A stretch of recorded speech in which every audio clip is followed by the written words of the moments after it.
Imagina esto. El año es 1491. Han pasado casi 10 años desde que el ejército más poderoso de Europa Occidental puso cerco a una sola ciudad. 10 años. No han podido tomarla. Granada sigue en pie, imponente, mirando desde sus murallas cómo los soldados se pudren en el barro, cómo los caballos se enferman, cómo los capitanes discuten entre sí sin ponerse de acuerdo en nada. Los hombres llevan meses durmiendo a la intemperie, comiendo lo que pueden, viendo cómo algunos de sus compañeros simplemente desaparecen una noche sin decir nada. Los desertores se escabullen en la oscuridad porque prefieren enfrentarse a las consecuencias de huir antes que seguir aguantando otro invierno frente a esas murallas que no caen. Los generales no tienen solución. Los nobles discuten sobre estrategia mientras beben vino en sus tiendas. El enemigo espera, tranquilo, porque sabe que el tiempo juega a su favor. Que un ejército que no avanza se destruye solo, desde dentro, sin que el contrario tenga que hacer nada. Y entonces, una mañana, uno de los soldados mira hacia el horizonte y ve algo. Una figura a caballo que se acerca al campamento. Luego otra. Luego 10. Luego 100. Sin fanfarrias. Sin anuncio previo. Sin el tipo de pompa que debería acompañar a quien viene. El soldado entrecierra los ojos. Mira mejor. Y entonces lo reconoce. Y lo que siente en ese momento es algo que no había sentido en meses. Algo parecido a la esperanza. Es la reina. Isabel I de Castilla ha llegado al frente de guerra. No en carroza. No con un séquito de honor de cientos de personas. A caballo. Con una capa de viaje cubierta de polvo de camino. Como cualquier otro jinete que lleva días en la silla. Y cuando le ofrecen la tienda de mando, la más confortable del campamento, la que corresponde a alguien de su rango, la rechaza. Esa noche, Isabel I de Castilla, reina de la nación más poderosa de Europa Occidental, duerme en el suelo, con sus soldados. Y lo que pasó en los días, las semanas y los meses siguientes cambió el mundo para siempre. Pero para entender por qué ese gesto fue tan poderoso, para entender por qué una mujer que gobernaba el país más influyente de su época eligió dormir en el barro cuando podría haber dirigido la guerra desde la comodidad de un palacio, necesitas entender quién era Isabel antes de ser reina. Necesitas entender de dónde venía, lo que le habían quitado, lo que había tenido que construir con sus propias manos desde cero. Porque Isabel no llegó al poder con el camino despejado. Isabel llegó al poder a pesar de que todo y todos conspiraban para que no llegara. Y esa es la historia que vamos a contar hoy. En 1451, en el castillo de Madrigal de las Altas Torres, en el corazón de Castilla, nació una niña que nadie esperaba. Su padre era el rey Juan II de Castilla, pero ya tenía un heredero varón del primer matrimonio. Un hijo que se convertiría en el rey Enrique IV. Isabel era, en los cálculos del poder medieval, un detalle. Una princesa secundaria que en el mejor de los casos serviría como moneda de cambio en algún matrimonio diplomático conveniente. Nadie pensaba en ella como el futuro de nada. Cuando Isabel tenía 3 años, su padre murió. Así, de repente, sin que ella pudiera entender lo que eso significaba. El rey había caído en una melancolía profunda en sus últimos años, rodeado de favoritos que lo manipulaban y lo alejaban de las decisiones reales de gobierno. Y cuando murió, dejó a su viuda y a sus 2 hijos pequeños, Isabel y su hermano Alfonso, en una posición de enorme vulnerabilidad. Su madre, Isabel de Portugal, era una mujer que había llegado a Castilla sin conocer a nadie, que había perdido a su marido siendo todavía joven, y que en los años siguientes fue perdiendo también la razón. La melancolía la fue consumiendo despacio. Las crónicas de la época describen a una mujer que se encerraba en sus habitaciones, que no quería ver a nadie, que en sus peores momentos no reconocía a sus propios hijos. Era la viuda del rey, pero nadie se molestó demasiado en cuidarla. El poder ya había pasado a otras manos. Isabel y su hermano Alfonso fueron separados de la corte y confinados en Arévalo, bajo la vigilancia de personas leales al nuevo rey. No eran prisioneros en el sentido estricto de la palabra, pero tampoco eran libres. Se les vigilaba, se controlaba con quién hablaban, qué aprendían, qué ideas podían entrarles por la cabeza. Eran piezas del ajedrez político de otros, y la función de las piezas es quedarse donde las colocan. Pero hay algo que los vigilaban no calcularon correctamente. Que una niña inteligente que crece con demasiado tiempo y demasiado silencio, aprende a pensar. Y pensar, cuando lo haces de verdad y durante años, es el arma más peligrosa que existe. Isabel aprendió a leer con una voracidad que sorprendía a quienes la rodeaban. Aprendió latín. Aprendió historia. Aprendió teología. No porque alguien le exigiera un plan de estudios riguroso, sino porque los libros eran la única ventana que tenía al mundo que le habían cerrado. Mientras otros príncipes aprendían a gobernar entre banquetes, torneos y audiencias, Isabel aprendía a gobernar entre páginas.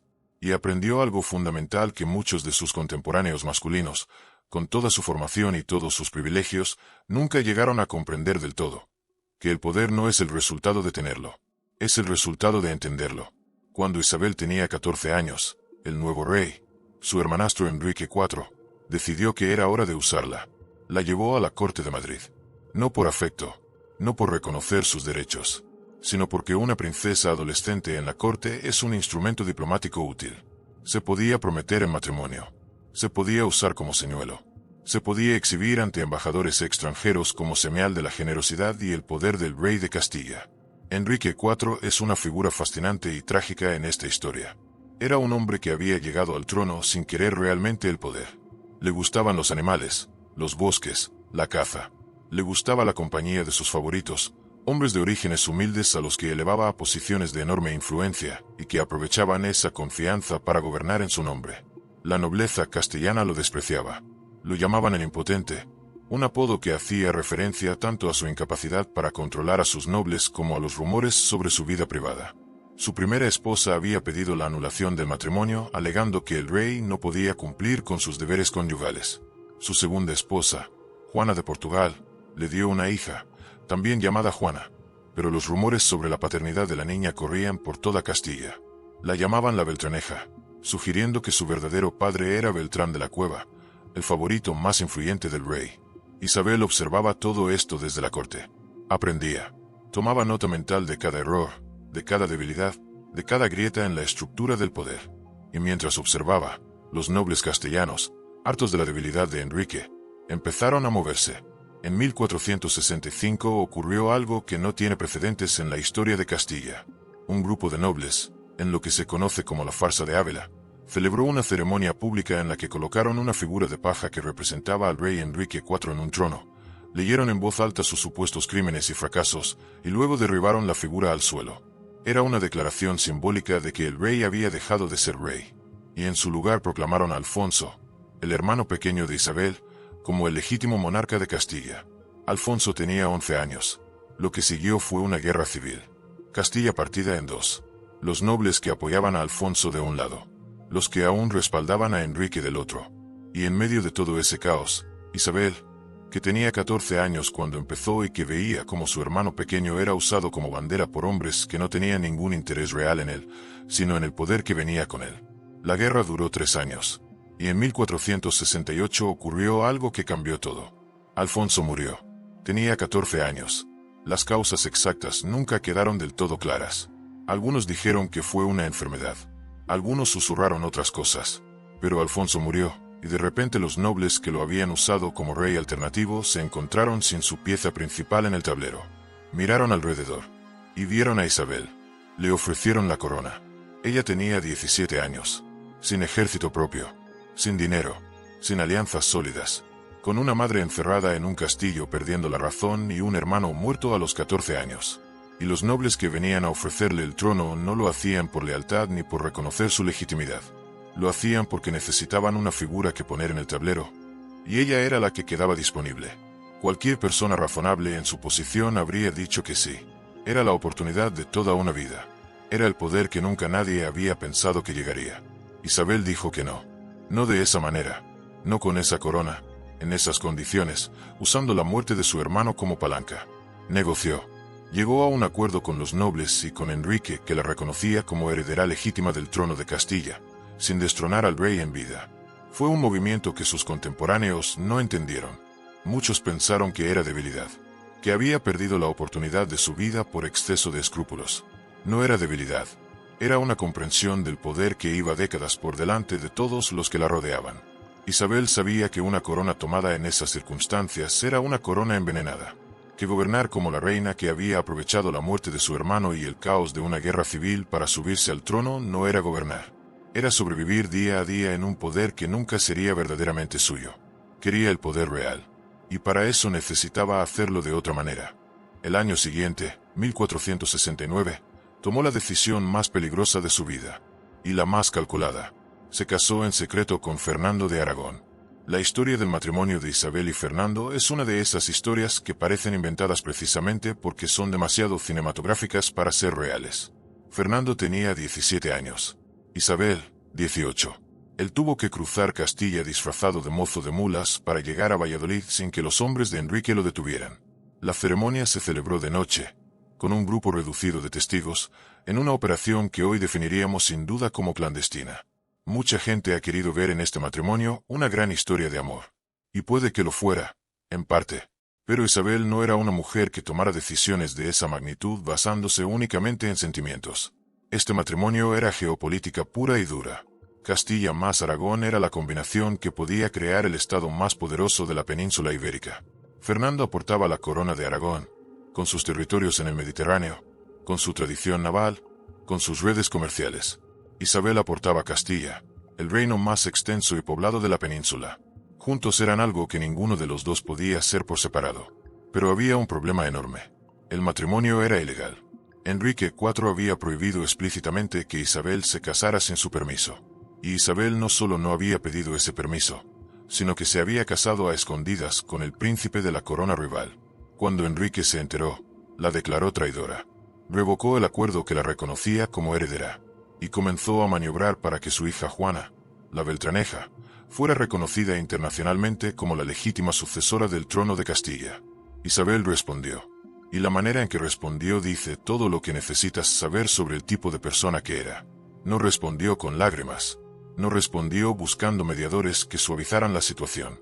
Respondió publicando un documento, un texto escrito, con argumentos jurídicos detallados, explicando por qué su matrimonio era legítimo, porque ella era la heredera legítima, y porque las acciones de Enrique eran las que estaban fuera de la ley.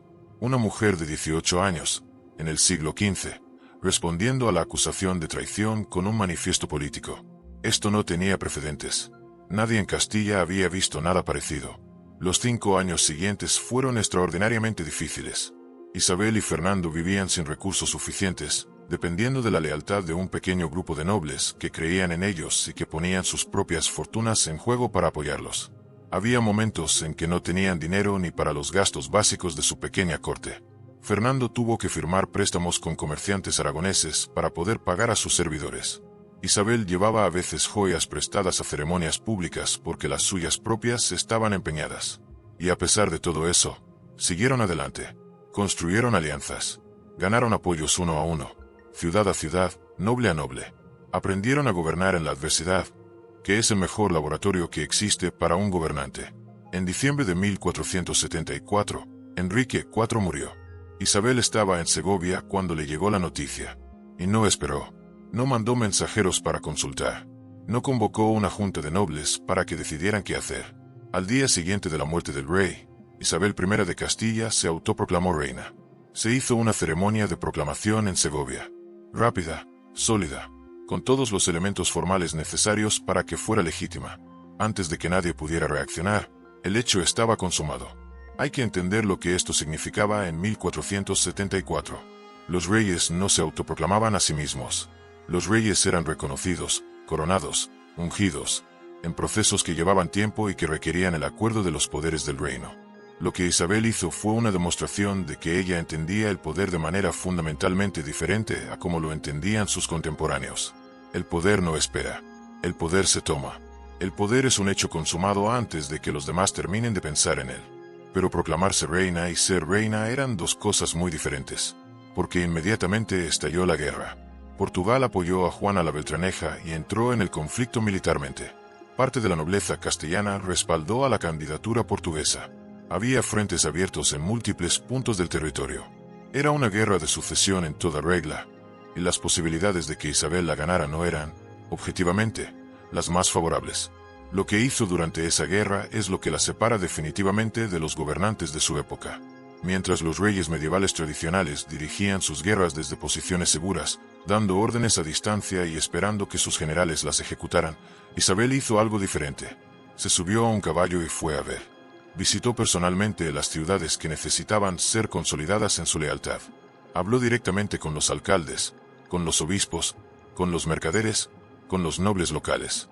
Escuchó las quejas, entendió los problemas reales sobre el terreno, y tomó decisiones basadas en información de primera mano, no en los informes filtrados y embellecidos que los funcionarios de palacio enviaban a los reyes que nunca salían de sus aposentos. También reorganizó las finanzas del reino de una manera que sus consejeros consideraron demasiado agresiva.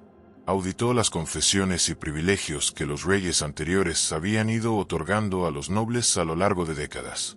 Muchas de esas concesiones eran rentas del Estado que salían del erario público sin contrapartida real. Isabel las revisó. Las que no estaban debidamente justificadas, las cortó. Los nobles afectados protestaron. Isabel escuchó las protestas, examinó los argumentos, y cuando los argumentos no eran suficientes, mantuvo su decisión. Esto le creó enemigos. Muchos. Pero también le dio algo que necesitaba desesperadamente: recursos para financiar la guerra y la administración del reino. En 1479, 5 años después de proclamarse reina, la guerra de sucesión terminó con la victoria de Isabel. Portugal aceptó la paz de Alcácobas. Juana la Beltraneja ingresó en un convento. Castilla tenía una reina indiscutida. Y ese mismo año, Fernando heredó la corona de Aragón. Los reyes católicos, como empezaría a llamárselos, gobernaban juntos la mayor parte de la península ibérica. Pero Isabel no había ganado una guerra para ponerse cómoda. El reino que había heredado estaba en un estado que, si lo miramos con honestidad, era bastante calamitoso. La nobleza había acumulado un poder que en muchos casos superaba al de la propia corona. La justicia era fragmentaria, local, inconsistente. El bandolerismo era endémico en muchas regiones. Las ciudades tenían sus propios intereses y sus propias lealtades que no siempre coincidían con los del reino. El ejército era una amalgama de milicias señoriales que funcionaban cuando a los nobles les convenía y cuando no. Isabel se puso a trabajar. Lo primero que hizo fue abordar el problema de la justicia y el orden público. Creó la Santa Hermandad, una especie de policía rural financiada por las ciudades, cuya función era perseguir el bandolerismo y garantizar la seguridad en los caminos. Fue la primera institución de orden público de alcance nacional en la historia de Castilla. Los resultados fueron significativos en pocos años. Los caminos se volvieron más seguros. El comercio fluyó mejor. Las ciudades que habían financiado la hermandad vieron un retorno real en forma de estabilidad. Luego abordó el problema de la nobleza, no con una confrontación directa, que habría sido desastrosa, sino con algo más inteligente. Fue revirtiendo gradualmente las mercedes y donaciones que los reyes anteriores habían otorgado sin control. Lo hizo de manera sistemática, caso a caso, con argumentos legales sólidos en cada caso. No quitaba porque podía. Quitaba porque la ley lo respaldaba. Y eso era mucho más difícil de combatir que el puro capricho real. También trabajó en la reforma de la administración de justicia. Las audiencias reales, los tribunales superiores del reino, fueron reorganizadas y potenciadas. Se promovió a letrados, personas con formación jurídica real, en lugar de a nobles que conseguían sus cargos por nacimiento. Esto fue una revolución silenciosa, pero de consecuencias enormes. La aplicación de la ley empezó a depender menos de quién eras y más de lo que decía el texto escrito. Y luego estaba el ejército. El ejército medieval castellano era esencialmente feudal. Los nobles traían sus propias tropas, con sus propios equipos, bajo sus propios mandos, con sus propias lealtades. Era una herramienta política tanto como militar, y eso lo hacía intrínsecamente poco fiable. Isabel empezó a construir algo diferente. Un ejército más profesional, con cuadros de infantería permanentes, con artillería moderna, con mandos que respondían al rey y no al señor que los pagaba. Este proceso llevó años, pero fue este ejército reformado, más cohesionado, más moderno, más directamente bajo el control de la corona, el que acabaría poniendo cerco a Granada. Mientras todo esto ocurría en el interior del reino, Isabel también estaba mirando hacia afuera. La península ibérica de finales del siglo XV era un espacio de enorme complejidad religiosa y cultural que venía del pasado medieval. Siglos de convivencia, conflicto y mezcla entre comunidades cristianas, musulmanas y judías habían creado una sociedad extraordinariamente compleja. Y en ese contexto de complejidad, Isabel tomó una decisión que tendría consecuencias enormes y que no puede presentarse sin toda la oscuridad que lleva consigo. En 1478, Isabel y Fernando solicitaron al Papa la autorización para establecer la Inquisición en Castilla. El tribunal que se creó tenía como función oficial identificar y procesar a los conversos, personas de origen judío que se habían convertido al cristianismo, que supuestamente seguían practicando en secreto su religión anterior. La realidad de lo que ocurrió es que la Inquisición se convirtió en un instrumento de terror. Los procesos eran opacos. Los acusados no conocían muchas veces a sus acusadores. La tortura era parte del procedimiento. Las condenas podían ir desde penas menores hasta la muerte en la hoguera. Y las consecuencias para las comunidades afectadas fueron devastadoras. Esto es parte de la historia de Isabel. No se puede contar su historia siendo honesto y dejar esto en un rincón discreto. La mujer que construyó el primer Estado moderno de Europa también puso en marcha una de las maquinarias de persecución religiosa más implacables de la historia occidental. Ambas cosas son verdad al mismo tiempo. Y pretender que una cancela a la otra es una manera de falsificar el pasado. Pero volvamos a Granada. Porque Granada es el corazón de esta historia. El reino nazarí de Granada era el último territorio de la península ibérica que no estaba bajo control cristiano. Llevaba siglos resistiendo, adaptándose, sobreviviendo. Era un estado sofisticado, con una cultura brillante, con una capital que era una de las ciudades más refinadas de Europa. La Alhambra, el palacio que dominaba la ciudad desde la colina, era una obra de arte arquitectónico que no tenía rival en Occidente, y estaba gobernado por los nazaríes, una dinastía que llevaba más de 2 siglos en el poder y que había sobrevivido gracias a una habilidad extraordinaria para maniobrar entre las presiones de Castilla al norte y el mundo islámico del otro lado del Mediterráneo. En 1481, el casus belli que Isabel y Fernando necesitaban llegó cuando tropas granadinas tomaron el castillo de Zahara, en la frontera. Los reyes católicos respondieron y comenzó la guerra. Pero esta no fue una guerra rápida ni limpia. Fue una guerra de una década. Una guerra de cercos, de escaramuzas, de ciudades tomadas una a una a lo largo de años. Una guerra que consumió enormes recursos humanos y económicos. Una guerra en la que los avances eran lentos y los reveses, a veces devastadores. Isabel no dirigió esta guerra desde Madrid o desde Toledo. La siguió de cerca. Visitó los frentes. Supervisó la logística, que era su gran preocupación, porque entendía algo que muchos generales de su época no entendían bien. Que las batallas las ganan los ejércitos que comen, que tienen munición, que reciben refuerzos a tiempo. Organizó sistemas de suministro. Se aseguró de que la artillería, que era el arma decisiva en este tipo de guerra de asedios, llegara donde tenía que llegar y funcionara como tenía que funcionar. También entendió la dimensión psicológica de la guerra. Esto es importante. Cuando las ciudades granadinas veían que no tenían esperanza de recibir socorro, que el ejército cristiano era demasiado grande y estaba demasiado bien organizado para ser derrotado, muchas optaban por negociar la rendición en lugar de resistir hasta el final. Isabel se aseguró de que las condiciones ofrecidas a quienes se rendían pacíficamente fueran razonables, que los habitantes que querían quedarse pudieran hacerlo, que se respetaran sus vidas y sus propiedades.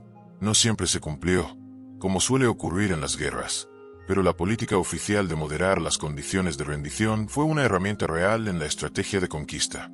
Para 1490, el reino de Granada se había reducido a la ciudad de Granada y sus alrededores más inmediatos. El cerco final había comenzado. Y fue aquí, en este momento, cuando la guerra entró en su fase más difícil. Porque tomar la ciudad de Granada no era como tomar las ciudades más pequeñas que habían caído en los años anteriores. Granada era una gran ciudad, con murallas sólidas, con una guarnición numerosa, con reservas de alimentos, y el terreno montañoso que la rodeaba complicaba enormemente las operaciones militares. El ejército cristiano podía impedir que entraran suministros, pero tomar la ciudad por asalto directo era otra cosa completamente diferente. Y mientras el cerco se prolongaba, el ejército empezó a deteriorarse, no en términos militares puros, en términos morales. El problema con los asedios largos es que son extraordinariamente desmoralizantes para el sitiador.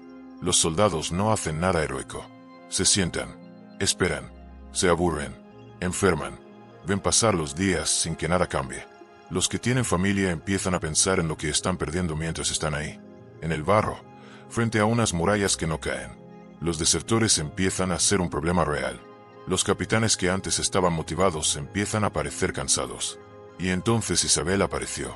Llegó al campamento un día de finales de 1491. sin previo aviso, sin la elaborada preparación que normalmente precedía a la visita de un monarca a sus tropas. Simplemente apareció, a caballo, cubierta de polvo, con una escolta reducida, y cuando le ofrecieron la tienda de mando, la más confortable del campamento, con los muebles y las comodidades que correspondían a una reina, la rechazó. Esa noche durmió en el suelo, con sus soldados. ¿Por qué importa esto? ¿Por qué este gesto, que en términos materiales era completamente irrelevante, un colchón más o un colchón menos, cambió el curso de los acontecimientos? Porque el liderazgo real no es una cuestión de órdenes, es una cuestión de presencia, y de lo que esa presencia comunica. Cuando un rey dirige una guerra desde su palacio, el mensaje que envía, aunque no sea intencionado, es que la guerra le importa hasta cierto punto, que su bienestar personal está por encima del esfuerzo colectivo, que él tiene un lugar seguro al que retirarse cuando las cosas se ponen difíciles, un lugar del que sus soldados carecen. Eso no destruye la moral de un ejército de manera inmediata, pero la erosiona, silenciosamente, día a día. Cuando Isabel apareció en ese campamento y durmió en el suelo, el mensaje fue el contrario, exactamente el contrario. Yo estoy aquí. Yo comparto esto con vosotros. No hay un lugar cómodo al que yo me retire mientras vosotros aguantáis. Este esfuerzo es tan mío como vuestro. La moral del ejército cambió en días. Los cronistas de la época lo describen con sorpresa, como si no terminaran de comprender del todo el mecanismo, pero los efectos son claros en sus textos. Los desertores dejaron de huir. Los capitanes que estaban perdiendo la energía la recuperaron. Los soldados que llevaban meses mirando esas murallas con desesperanza empezaron a mirarlas de otra manera. Una reina que dormía en el barro era la razón para seguir luchando. Y había también una dimensión estratégica en la presencia de Isabel que no debe subestimarse. Los granadinos observaban lo que ocurría en el campamento cristiano. Tenían informadores. Sabían que el ejército que los sitiaba estaba teniendo problemas de moral. Eso les daba esperanza de que el cerco se levantaría antes o después, como había ocurrido tantas otras veces a lo largo de la historia. Cuando vieron que la propia reina había llegado al campamento y que, lejos de marcharse, se instalaba en él, ese cálculo cambió. Si la reina en persona ha venido a quedarse, el cerco no se va a levantar. Hubo un momento durante el cerco en que el campamento cristiano sufrió un incendio que destruyó muchas de las tiendas. Según las crónicas, fue accidental, aunque algunos han especulado con que pudo ser intencionado. Isabel no interpretó esto como una señal para retirarse.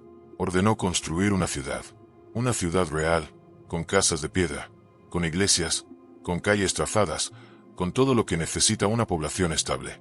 La llamaron Santa Fe, y con ese gesto, la reina decía a Granada, y al mundo, que el ejército cristiano no estaba de paso, que se había instalado permanentemente, que no iba a marcharse nunca.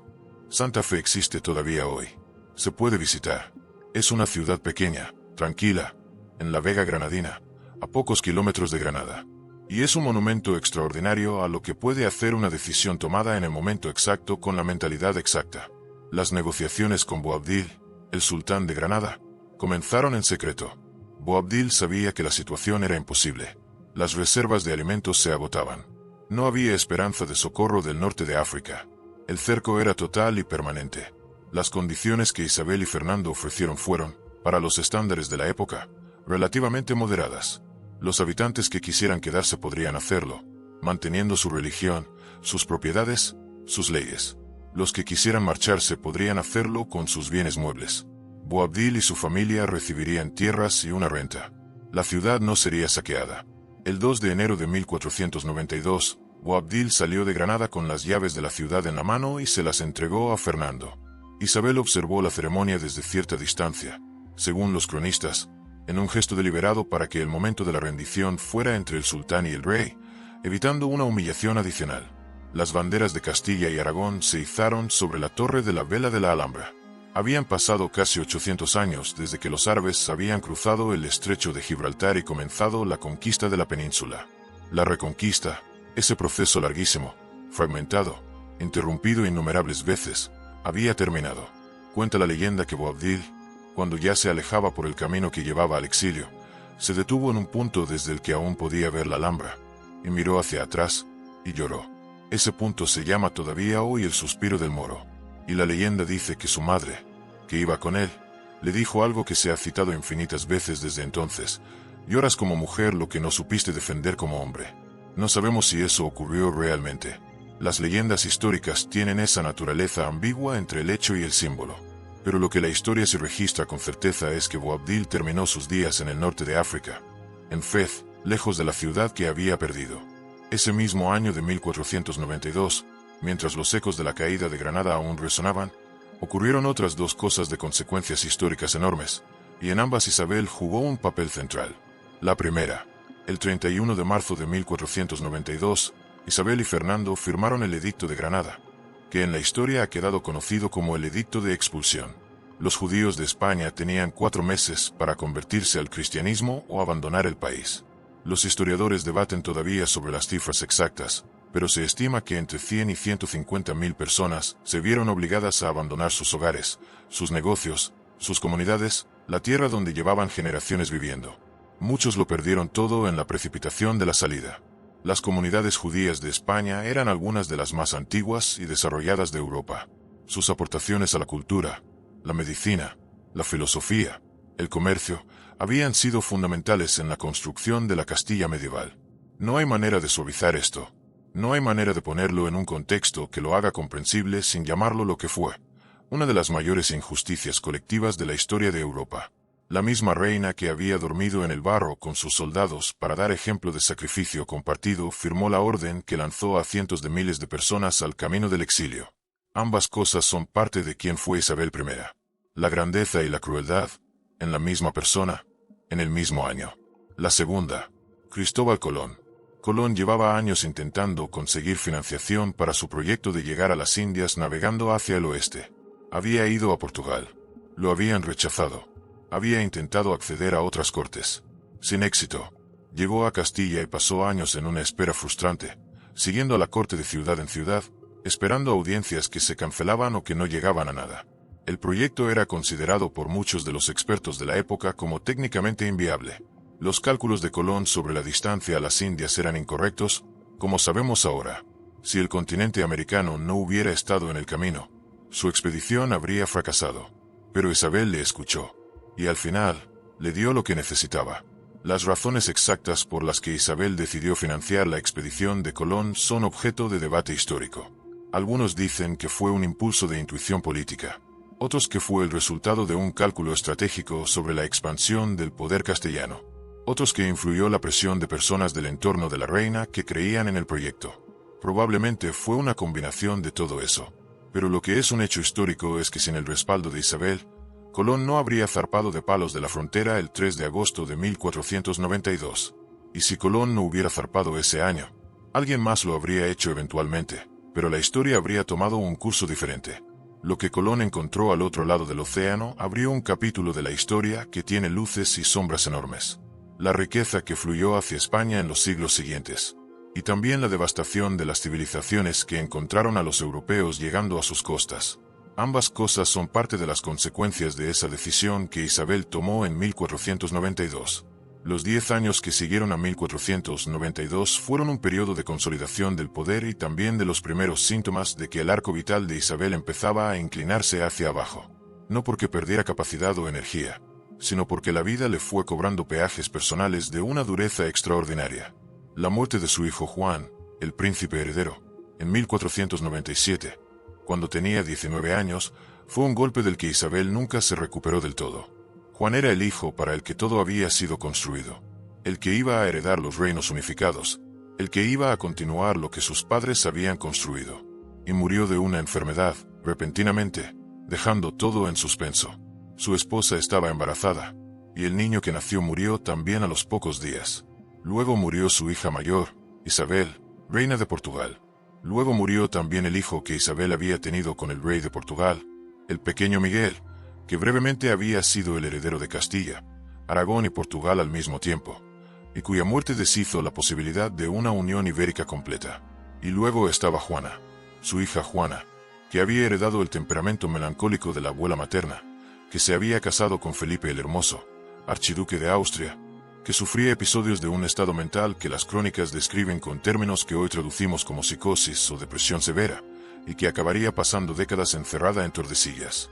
Juana era la heredera, y la incapacidad de Juana para gobernar fue una de las grandes angustias de los últimos años de Isabel. Isabel murió el 26 de noviembre de 1504, en Medina del Campo. Tenía 53 años. En los estándares de su época no era una muerte excepcionalmente prematura, pero tampoco era una vejez plena. Los últimos años habían sido duros. Las pérdidas personales se habían acumulado. La salud había empezado a fallar. Y sin embargo, hasta el final, siguió tomando decisiones, firmando documentos, intentando asegurarse de que lo que había construido sobreviviría a su muerte en las mejores condiciones posibles. Su testamento es un documento extraordinario. No porque contenga grandes declaraciones retóricas sobre su grandeza o su legado, sino porque es un documento extraordinariamente práctico. Da instrucciones concretas. Se preocupa por detalles específicos. Pide que sus deudas sean pagadas. Solicita ser enterrada con austeridad, sin lujos excesivos. Y expresa, en varios pasajes, una preocupación genuina por el bienestar de los pueblos que ha gobernado. Puede discutirse si esa preocupación fue siempre coherente con sus acciones. Pero la preocupación en sí misma es real en el texto. ¿Qué dejó Isabel cuando murió? Dejó un estado que al empezar su reinado era un reino fragmentado, inestable, con una nobleza que en la práctica gobernaba más que la corona, con una justicia inconsistente, con un ejército feudal, con unas finanzas en desorden, y que al terminar era el estado más poderoso de Europa occidental. El primer estado moderno en muchos sentidos, con un sistema de justicia centralizado, con una administración de letrados profesionales, con un ejército reformado que iba a convertirse en la máquina militar más eficaz del siglo XVI, con el inicio de un imperio que en pocas décadas se extendería por 2 continentes. También dejó la Inquisición. También dejó la expulsión de los judíos. También dejó el comienzo de la colonización de América, con todo lo que eso significó para los pueblos que vivían en ese continente. El legado de Isabel no es simple. No puede presentarse como el legado de una heroína sin sombras. Fue una figura de una complejidad moral enorme, como suelen serlo las personas que tienen un impacto histórico de esa magnitud. Napoleón, 3 siglos después, estudió sus campañas militares y las citó como modelo. Los juristas y administradores del siglo XVI miraron el sistema que ella había construido y lo usaron como base para construir el aparato administrativo del Imperio Español. Las reformas que introdujo en la administración de justicia influyeron en cómo los estados europeos concibieron la relación entre el poder central y la aplicación de la ley.